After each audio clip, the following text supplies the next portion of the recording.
Hola a todos, en este video vamos a ver dos temas que son muy importantes, que son asma y EPOC. Ahora, lo más importante es no confundir esas cuatro cosas: el asma estable con la crisis asmática, el EPOC estable con el EPOC descompensado. O sea, en general los errores en este tipo de preguntas están dadas por confundir asma con EPOC y por confundir el asma o el EPOC estable con el asma o el EPOC descompensado o en crisis, ¿ya? Así que vamos a enfocarnos en ver justamente esas diferencias y al final vamos a hacer una pequeña comparación, ¿ya? Empecemos con asma, ¿ya? ¿Cuáles son las causas del asma? Hiperreactividad bronquial, eso es, ¿ya? Ahora, la causa de esto es de tipo alérgico, así que está muy asociado a otras como enfermedades alérgicas como la rinitis alérgica, por ejemplo, ¿ya? Suele ser mediado por IgE por si acaso, y esto va a producir una broncoconstricción más hipersecreción bronquial con expectoración y con obstrucción, ¿ya? El diagnóstico del asma es clínico, es absolutamente clínico, ¿ya? En general se basa en la tos, disnea, obstrucción, los síntomas obstructivos como sibilancia, etcétera, ¿cierto? Ahora, lo característico además es que sean mayor en la noche, que aparezcan después del ejercicio y que se descompense, por ejemplo, con las infecciones virales, ¿ya? Como todas esas cosas nos hacen sospechar fuertemente un asma.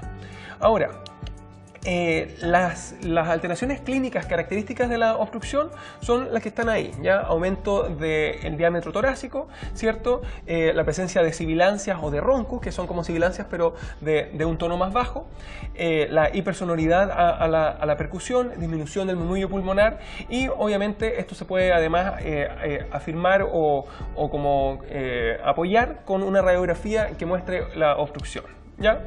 Ahora, ¿cuáles son las cosas más importantes? Los diafragmas se aplanan, ¿cierto? Y las costillas se horizontalizan, además que aumenta el tamaño de los campos pulmonares en la radiografía, ¿ya?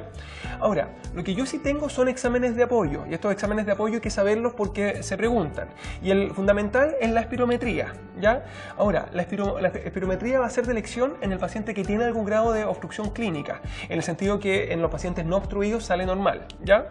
Y lo que muestra es un patrón obstructivo que mejora con broncodilatador, o sea, va a mostrar una relación BEF1-CBF menor a 70%, pero esto mejora al nebulizarlo con salbutamol en el fondo, ¿ya? Eso va a ser el diagnóstico, quedando bien claro que el diagnóstico es clínico y esto solamente es de apoyo, ¿ya? El otro examen de apoyo que yo tengo es el test de metacolina, ¿ya? Que ese se utiliza en cambio en los pacientes que clínicamente no tienen nada de obstrucción, ¿ya? En el sentido que lo que yo voy a buscar es justamente obstruirlo, ¿ya? Antiguamente se decía que se utilizaba en el asma intermitente, pero la verdad es que esa clasificación de asma persistente e intermitente está obsoleta, excepto que todavía me sirve para decidir en el fondo si le pido una espirometría, que va a ser el paciente que está obstruido, o si le pido el test de metacolina en el paciente que está sintomático, ¿ya? Ahora, ¿qué es lo que me muestra el test de metacolina? Me muestra que hay hiperreactividad bronquial, y eso se hace de la siguiente forma, ¿ya? El test de metacolina es exactamente igual a una espirometría, con la diferencia que yo lo voy a ir obstruyendo con metacolina, ¿ya? Que la metacolina es un broncoconstrictor, y si logro obstruirlo demasiado, en ese caso yo digo hay una hiperreactividad bronquial y esto me apoya el diagnóstico de asma, ¿ya? Ahora, empecemos con el manejo del asma estable, ¿ya? El manejo del asma estable sigue un orden, ¿ya? Y lo número uno y básico que se hace siempre son las medidas generales, ¿ya? Evite los alergenos, ejemplo, si es que tiene un gato y le da alergia al gato, sáquelo, saque las alfombras y mantenga la casa limpia. Si es que tiene, ¿cómo se llama? Como alergia al polvo de habitación, a los ácaros, ¿cierto? Váyase a vivir a otra ciudad si es que tiene alergia al plátano oriental y vive en Santiago, porque ahí ya no hay nada que se pueda hacer con los pólenes en general, ¿ya? Ahora, educar además sobre el uso de la aerocámara, en el sentido que es importante que el paciente que se haga los puffs lo haga con aerocámara y que aprenda a utilizar bien el inhalador, ¿ya? Y además asegurar como la adherencia a tratamiento, o sea, en general las medidas generales de que conozca su enfermedad y que sepa en el fondo qué cosa puede hacer para evitarla, ¿ya? Ahora, la base del tratamiento es lo que hay ahí: los corticoides inhalados cada 12 horas más los broncodilatadores de corta acción SOS, que en este caso el salbutamol es lo más frecuente, ¿ya? Ahora, si es que tuviera muy pocos síntomas, ¿ya? Si es que tuviera demasiado así pocos síntomas, uno podría intentar el salbutamol solo, ¿ya? Pero la verdad es que el tratamiento basal son los corticoides, ¿ya? Son los corticoides cada 12 horas. Y uno solamente lo deja con salbutamol cuando lleva por lo menos un año con un tratamiento exitoso con los corticoides, que no tenga ningún síntoma. Uno dice, bueno, después de un año se pueden suspender y queda solamente con la indicación de use salbutamol SOS. Ejemplo, antes de hacer ejercicio, ¿ya?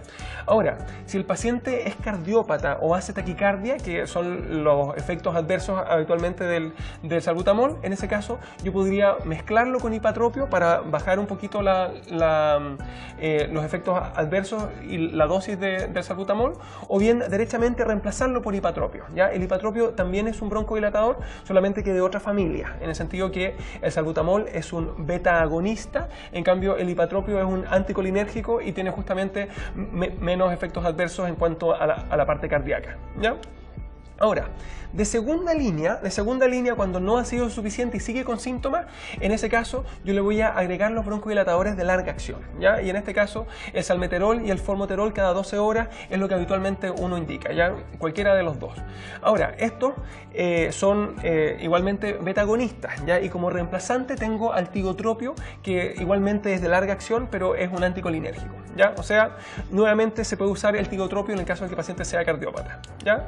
Cuando esto es insuficiente, de tercera línea suelen utilizarse los inhibidores de los leucotrienos, que los clásicos son el montelukast y el safirlukast, y el tercero es el sileutón, que más que un inhibidor de los leucotrienos es un inhibidor de la degranulación de los mastocitos. Bueno, ese no es tan importante, al menos apréndanse el montelukast y el safirlukast como tratamiento del asma de tercera línea, ¿ya? Cuando esto no es suficiente, la siguiente medida suele ser aumentar la dosis de los corticoides inhalados. En general, en vez de 2 puff, o sea, en vez de un puff se puede hacer 2 puff, o bien se puede hacer derechamente con un nebulizador con dosis más alta, ¿ya? Y como última línea, ya la última alternativa que yo tengo es dejarle los corticoides vía oral, ya que quede con prednisona oral. O sea, el orden, repito, sería los corticoides inhalados más salbutamol SOS, luego broncodilatadores de larga acción, luego inhibidor de leucotrienos, luego uno sigue subiendo la dosis de los corticoides, ¿ya? Y finalmente lo último, los corticoides orales, ¿ya? Ahora, en paralelo a todo esto es hacer hincapié en las medidas generales, o sea, ver que efectivamente no se esté exponiendo a los alergenos y que esté utilizando bien sus inhaladores, ¿ya? Ahora, el manejo de la crisis asmática tiene igual una serie de pilares. El número 1 es oxígeno, darle oxígeno para que sature arriba de 93%. Y en general se da sin miedo, a diferencia del EPOC en que me da miedo que el oxígeno lo pueda descompensar. Eso lo vamos a ver en un rato más, ¿ya? Segundo lugar, corticoides sistémicos, ¿ya? Los corticoides acá se van a dar vía oral idealmente, si es que el paciente lo tolera, y si es que no, bueno, por otra vía intramuscular, intravenosa, etc. ¿Ya? Ahora en general se usa la dexametasona, ¿ya?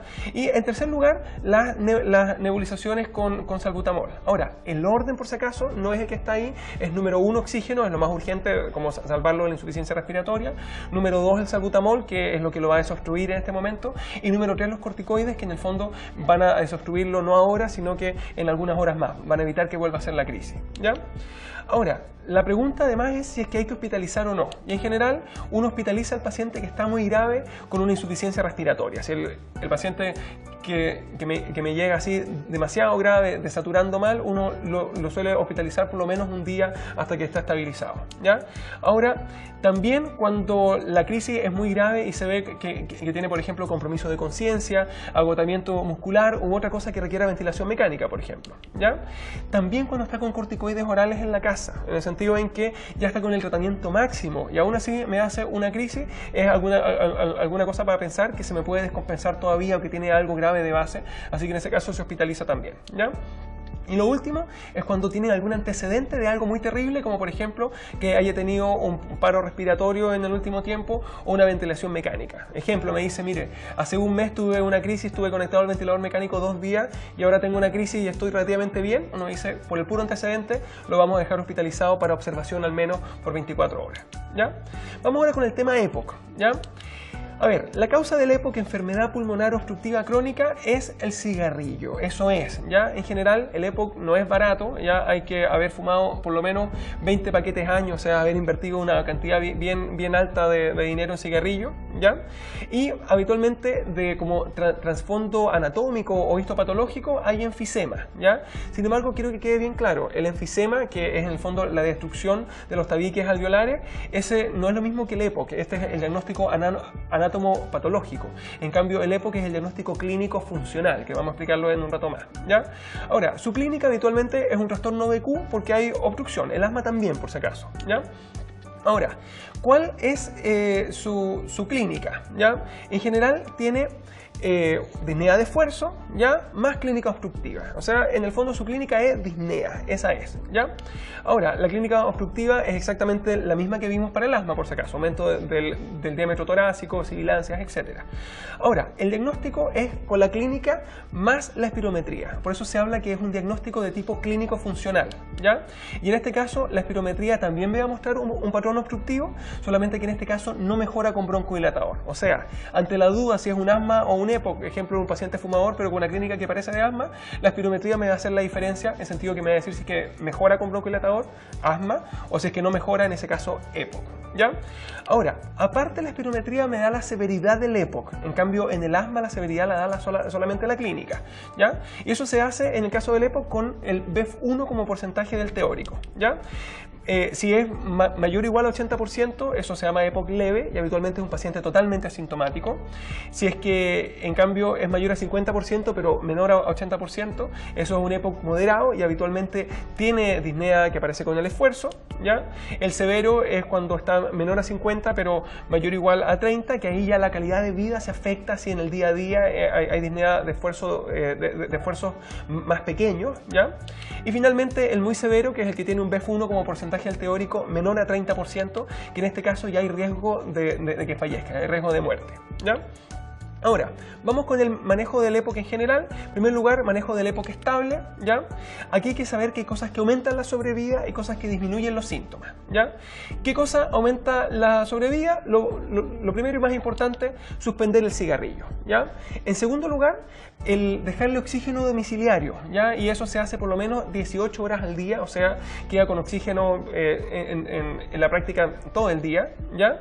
Pero esto está indicado solamente en ciertas situaciones que hay que saberlas muy bien porque se preguntan, ¿ya? Que en general es cuando tengo una presión de oxígeno menor a 55, no 55%, sino que 55 milímetros de mercurio, ¿ya?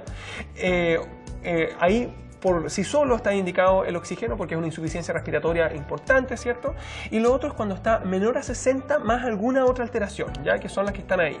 Dígase presencia de hipertensión pulmonar, ¿ya? Que tenga un cor pulmonar, o sea, una insuficiencia cardíaca derecha, o bien que esté con poliglobulia, con un hematocrito arriba de 55%, aunque en algunas partes aparece como hematocrito arriba de 50%, ¿ya? Ahora, entonces, en resumen, se le deja oxígeno domiciliario cuando hay una insuficiencia respiratoria con alguna de esas tres complicaciones o cuando la insuficiencia es tan grave que está abajo de 55 milímetros de mercurio, ¿ya? La PaO2. Ahora, el ejercicio queda la duda si es que aumenta la sobrevida o no, en el sentido en que hay algunos estudios que dicen que podría aumentarlo, pero lo fundamental es suspender el cigarrillo e indicarle oxígeno domiciliario cuando se cumple alguno de esos criterios, ¿ya? Ahora, la segunda cosa es disminuir los síntomas, y para disminuir los síntomas lo fundamental son los broncodilatadores, ¿ya? De primera línea, broncodilatadores de corta acción, y nuevamente el salbutamol y el ipatropio son los que habitualmente se usan, ¿ya? Ahora, de segunda línea es los broncodilatadores de larga acción, dígase el salmeterol, el formoterol, y también me sirve el tiotropio. Fíjense, aquí no van los corticoides, van de segunda línea los broncodilatadores, ¿ya? En tercer lugar, los corticoides inhalados, ¿ya? En este caso se dejan de tercera línea, y que quede bien claro, acá solamente es para disminuir los síntomas, por lo tanto los corticoides en el EPOC no aumentan la sobrevida, ¿ya? Y obviamente, además, y esto sí podría aumentar la sobrevida, vacunar al paciente con EPOC, con asma igual, ¿ya? Se vacunan contra la influenza, se vacunan contra el neumococo, ¿ya? Ahora, veamos el manejo del EPOC descompensado, que les adelanto, se parece bastante al asma, pero tiene diferencias que son fundamentales, ¿ya? Empecemos. En primer lugar, el oxígeno, pero acá no es oxígeno el que sea necesario, sino que es oxígeno al 24% por mascarilla, o sea, una dosis bien bajita, porque el riesgo de darle oxígeno en cantidades más altas es que me haga una encefalopatía hipercárdica, porque la hipoxia estimula el centro ventilatorio y si yo corrijo la hipoxia, esto puede producir una hipoventilación importante, ¿ya? Ahora, si es que no tengo mascarilla, se puede dar oxígeno por naricera, pero muy poquito, ¿sí? 0,5 litros minuto hasta máximo 1 litro minuto. Segundo lugar, el salbutamol, ya por nebulización igual que el asma. Habitualmente el set de nebulizaciones son 1 cc de salbutamol más 3 cc de suero fisiológico y eso se hace cada 20 minutos por 3 veces y se reevalúa, ¿ya? Ahora, en tercer lugar, el corticoide sistémico. Esto es importante. El corticoide en el EPOC descompensado sí aumenta la sobrevida. El corticoide inhalado, en cambio, en el EPOC estable, eso es lo que no aumenta la sobrevida, ¿ya? Y en cuarto lugar, antibióticos. Ya acuérdense que los EPOC descompensados en su gran mayoría son por neumonía, ya incluso con radiografía que no me muestra una neumonía, en el sentido que los pulmones están tan apolillados que puede que no condense, ya, o sea, todo EPOC descompensado recibe antibióticos y como hay que hospitalizarlo, va a ser ceftriaxona como mínimo, en el sentido que va a ser una neumonía ATS3, ¿ya? Ahora, la pregunta con el EPOC descompensado es si lo debo someter al ventilador mecánico o no, y en general se hace cuando los gases están muy malos, así que hay que pedirle gases, ¿ya? Dígase que tengo una hipercarbia severa, dígase una PaCO2 mayor a 60 milímetros de mercurio, en ese caso se da ventilación mecánica, ahí sale no invasiva, ya dígase el BiPAP que es de elección, ¿ya? Ahora, si el paciente no me tolera el BiPAP, en ese caso se va a tener que ir a ventilación mecánica invasiva, ¿ya? Ahora, si el paciente está con una encefalopatía hipercárdica, dígase encefalopatía más el CO2 arriba de 45, en ese caso va directamente a la ventilación mecánica invasiva, o sea que hay que intubarlo, ¿ya? Por lo tanto, cuando yo le dejo ventilación mecánica, cuando tiene una hipercarbia muy severa y cuando está con una encefalopatía hipercárdica, y cuando decido si es invasiva o no invasiva, bueno, si está encefalópata se va a sacar el BiPAP, así que es mejor sedarlo y conectarlo a la ventilación invasiva, y obviamente si es que el paciente no me tolera la no invasiva, va a haber que pasarlo invasiva, ¿ya? Ahora, un pequeño paralelo entre asma y EPOC, ¿ya? El asma estable, acuérdense, los corticoides inhalados son lo más importante, se dejan antes que todas las cosas y todo aumenta la sobrevida. En cambio, en el EPOC estable, los broncodilatadores de larga acción, el salmeterol, van antes que los corticoides inhalados, y solo algunas cosas aumentan la sobrevida, que es suspender el cigarrillo y el oxígeno domiciliario en los casos que habíamos mencionado.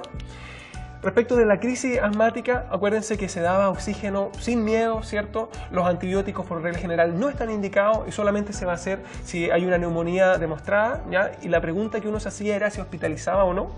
En cambio, en el EPOC descompensado, el oxígeno es con miedo de la encefalopatía hipercárdica, por lo tanto, solamente al 24%.